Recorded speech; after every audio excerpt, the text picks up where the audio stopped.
Hello friends, कैसे हैं आप सब। उम्मीद करते हैं आप सभी अच्छे होंगे। तो फ्रेंड्स, ये ओनिडा कंपनी का कलर टीवी है, 20 इंच का कलर टीवी है।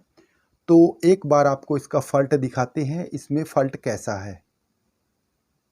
दोस्तों, ये हमारे पास सप्लाई का बोर्ड है, इसको ऑन करेंगे। यहाँ से इसको ऑन कर दिया है, आगे से ऑन करेंगे। देखिए दोस्तों,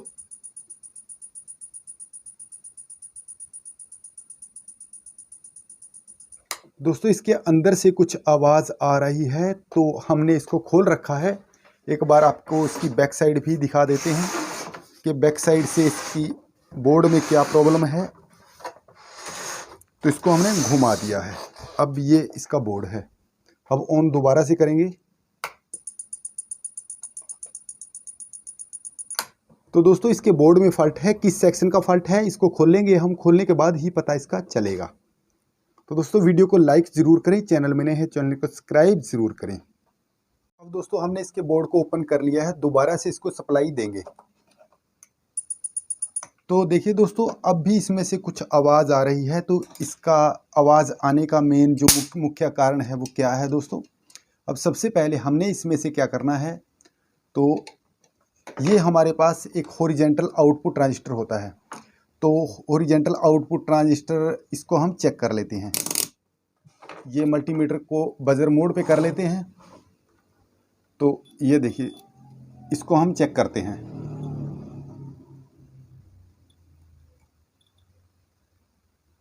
देखिए दोस्तों, इसकी जो कंटिन्यूटी है, वैसे ये शॉर्ट नहीं दिखा रहा है, फिर भी हम इसको बाहर निकालेंगे पीसीबी में से।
अब दोस्तों, हमने इसका हाथ लगा के देखा है। इसका जो हॉरिजॉन्टल आउटपुट ट्रांजिस्टर है, ये बहुत हीट हो रहा है, बहुत ही गर्म हो रहा है।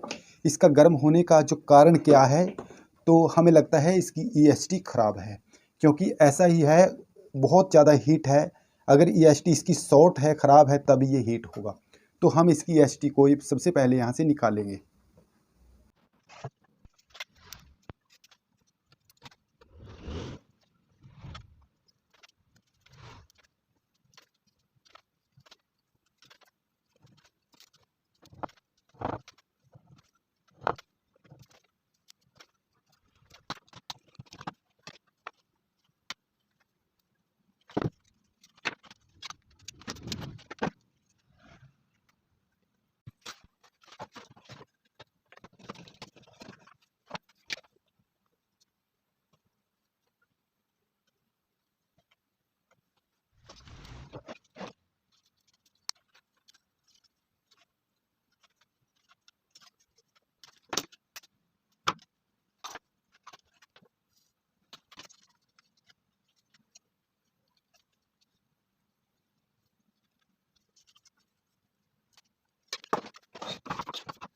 अब दोस्तों हमने इसमें EHT पूरी तरह से फिट करने के बाद सोल्डरिंग कर दी है। एक बार इसकी टेस्टिंग करते हैं, इसके वोल्टेज हम चेक करते हैं।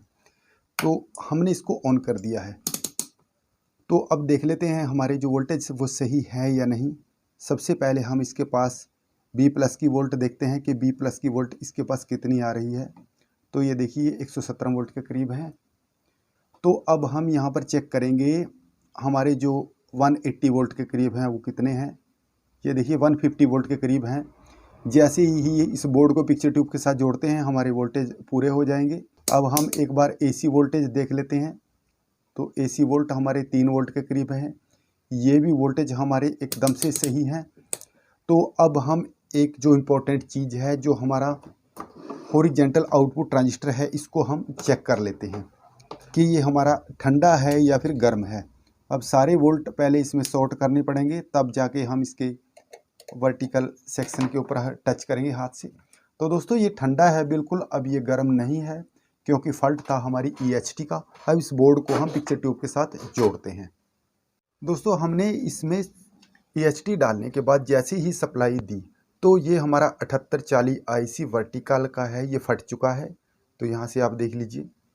तो अब 7840 की जगह हम यहाँ पर एक नया 7841 IC लगाएंगे। ये देखिए ये 7841 है, वर्टिकल IC है, इसको हम इसकी जगह लगाएंगे और दोबारा से अपनी सप्लाई को चेक करेंगे कि वर्टिकल IC की हमारी जो सप्लाई है वो सही है या फिर बदल उसमें करना पड़ेगा। तो सबसे पहले वर्टिकल IC को हम इसमें फिट कर लेते हैं।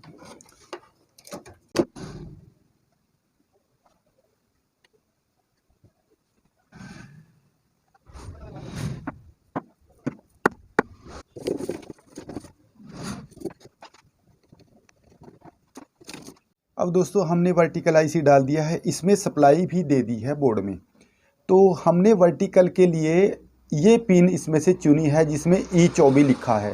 E24 को जैसे ही हमने जोड़ा वर्टिकल के साथ, हमारे 30 वोल्ट यहाँ पर मिलते थे। 30 वोल्ट इसमें हमने ज़्यादा लगे, इसलिए हमने यहाँ पर 10 ओम 5 वाट की रेजिस्टेंस लगा दी है।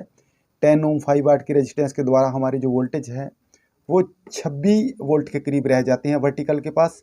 तो 26 वोल्ट हमारे सही हैं।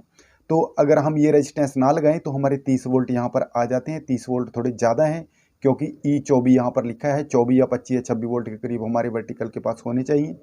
तो इस रेजिस्टेंस के द्वारा हमने यहाँ पर वोल्टेज सेट कर दिए हैं। तो अगर आप EHT डालते हैं तो कभी भी ओनिडा कलर टीवी में, तो यहाँ पर E44, E26 और E16 ये पिन इसकी खाली होती है। इनमें से आप वर्टिकल के जैसे आपके IC जो नंबर है उसके हिसाब से यहाँ पर आप चूज करके वर्टिकल की सप्लाई दे सकते हैं। तो दोस्तों अब ये पूरी तरह से ओके हो गया है। एक बार आगे से आपको इसकी पिक्चर भी हम दिखा देते हैं।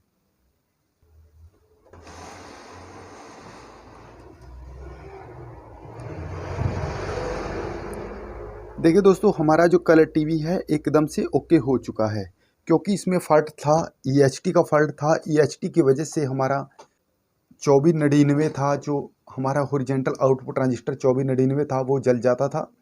तो EHT हमने चेंज की, उसके बाद इसका वर्टिकल IC ख़राब हो गया क्योंकि ये वर्टिकल IC के पास 44 वोल्ट आ रहे थे। तो इसके बाद हमने वर्टिकल IC को चेंज करने के बाद यहाँ पर इसकी सप्लाई को ही चेंज कर दिया है। तो यहाँ से आप देख सकते हैं इसकी सप्लाई। तो दोस्तों अब इसके फॉल्ट को हमने क्लियर कर दिया है। आज की वीडियो में इतना ही, मिलेंगे नई वीडियो में, तब तक के लिए धन्यवाद।